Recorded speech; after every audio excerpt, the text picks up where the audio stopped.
The Lord Jesus Christ is always good, always loving, and always gracious in every way. Right now, turn with me to Revelation chapter 13. Tignan po natin, no?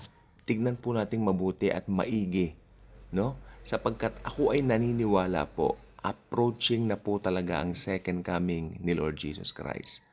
Okay? At kung malapit na ang second coming, mas malapit na po ang rapture. I cannot say, nakikita ko na yung mga senyales, kaya malapit na ang rapture. No, I cannot say that. Because uulit-ulitin ko po sa mga videos natin dito, ulit-ulitin ko po uli ngayon, no? Wala pong senyales o signs ang rapture. Pero umuulan po sa second coming. Okay, tingnan po natin. Revelation chapter 13, no? Sa alin pong NKJV.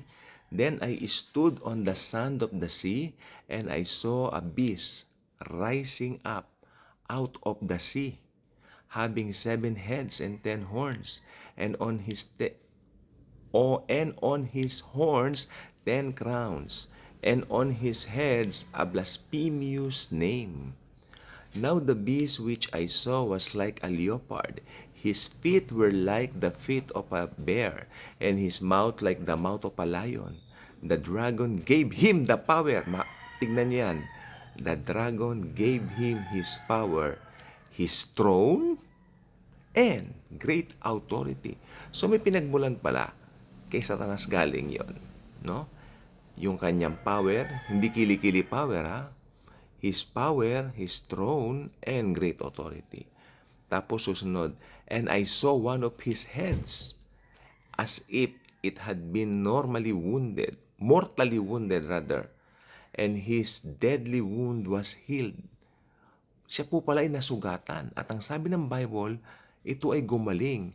And all the world marveled and followed the beast. Okay. Ito po, yung mortally wounded, ito po ay ibig sabihin namatay siya. Pero after 3 days mabubuhay. He is mimicking the Lord Jesus in every way. Ginagaya ng Antikristo ang Panginoong Jesus in every way. Tingnan nyo, si Jesus ay isang Hudyo din siya. Okay? Hudyo po ang Antikristo. Sapagkat may sinabi si Jesus, dumating ako sa pangalan ng Ama, subalit ako ay nireject nyo. Ngunit kung may darating sa kanyang sariling pangalan, tatanggapin nyo. No, doon pa lang po makikita mo na yung hint ni Jesus na Hudyo ang Antikristo sapagkat yung konsepto ng pagka-Mesyas ay sa Hudyo lang po ina-apply. Okay? At tignan po ninyo yan. Yung mga Mesyas po, may mga naunang Mesyas na nagpanggap, di ba? Maliban dun sa mga iba pa mga bulaang propeta. Mga Hudyo rin po yun eh. Hindi po ba? So talagang nasa kalipulan po nila yung pagiging Mesyas, no? At ito po ay talagang sinabi ng Panginoon, kung darating siya, tatanggapin niyo siya. Ngunit ako na-reject niyo ang tunay na Mesyas. Nandun may hint po roon, the Antichrist would be a Jew. O ngayon, pag ito po, no? Ito po ay namatay, no? Ito po ay namatay, tapos after 3 days mabubuhay. Ito ang sabi ng Bible. So they worship the dragon who gave authority to the beast, and they worship the beast, saying, who is like the beast, who is able to make war with him. Okay? Dahil nasugatan siya, sabi ng Bible dito sa verse 3, it was healed and all the world marveled and followed the beast. Kaya winorship nila yung dragon, si Satanas yun, na nagbigay ng authority doon sa beast. Sabi nila, sino ang makakatulad sa halimaw? No? At sino ang makakalaban sa kanya? Wow. Ganun katindi ang paghanga sa kanya. And he was given a mouth speaking great things and blasphemies. And he was given authority to continue for 42 months. Ayun po yun. 42 months means 3.5 years. So magpapatuloy pa siya after ng pagkabuhay niya. Which many scholars believe si Satan na po talaga yung nabuhay doon. No? Sapagkat pangarap ni Satanas na siya ay masamba.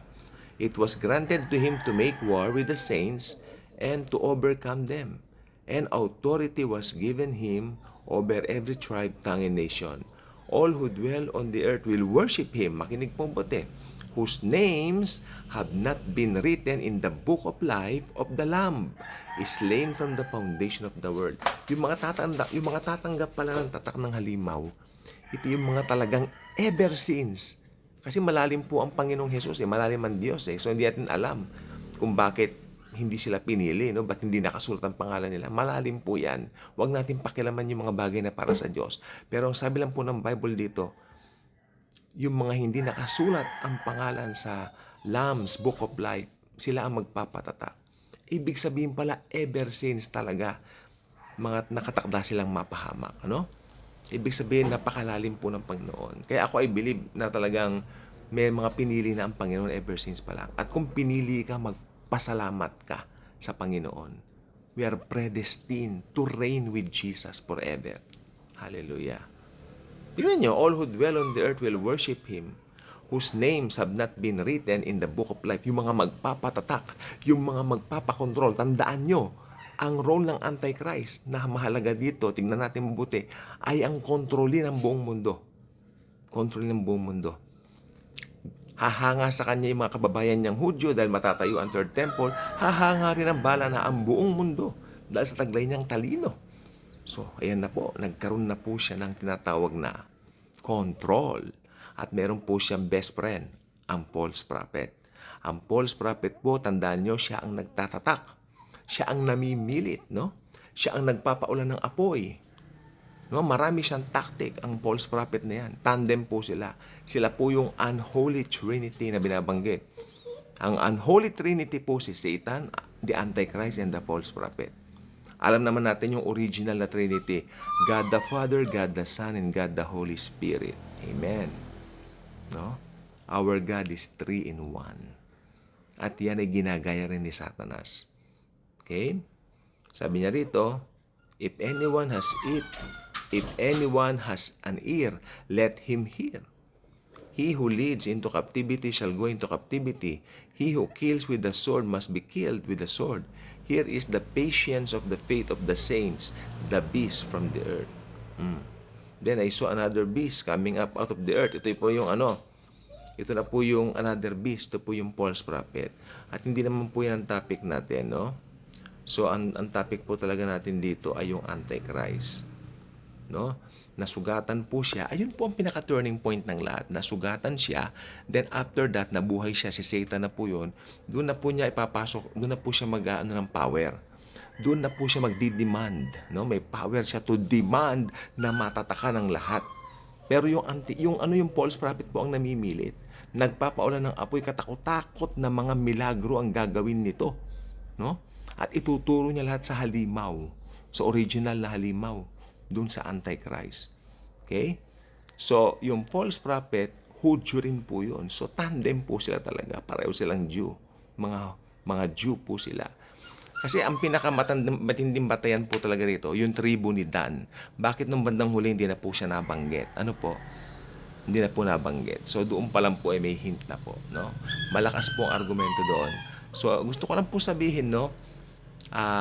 Yung mga sinasabi yung dumating na yung Antichrist, wala pa po. Dahil hindi darating ang Antichrist hanggat naririto po ang mga mananampalataya. Ikaw, ako, tayo po yon. Pero pag natagit na po tayo sa rapture, that would be it. That would be the time someone will step out of the way. Nataglay daw niya ang mga solusyon ng mundo. At ito ay yayakapin ng mga tao sapagkat sila during that time ay gulong-gulo. What happened to millions of people that vanished in the face of the earth? Nasaan sila? Kaya gulong-gulo sila. Kaya pag lumabas itong taong ito na punong-puno ng karisma, guwapo, no? 30 anyos, no? Isang Hudyo, talagang minimimik niya si Jesus Christ. Maapil, karismatiko, no? Siya ang pinaka-celebrity. Wala na pong sisikat na celebrity, I believe, during that time. Siya po ang pinaka-celebrity. Siya ang laman ng lahat ng mga social media natin. Kaya, yun po ang mangyayari. Mga ka-good vibes, salamat po. Subscribe, share this video. Okay? Jesus loves us all. Thank you. Hallelujah.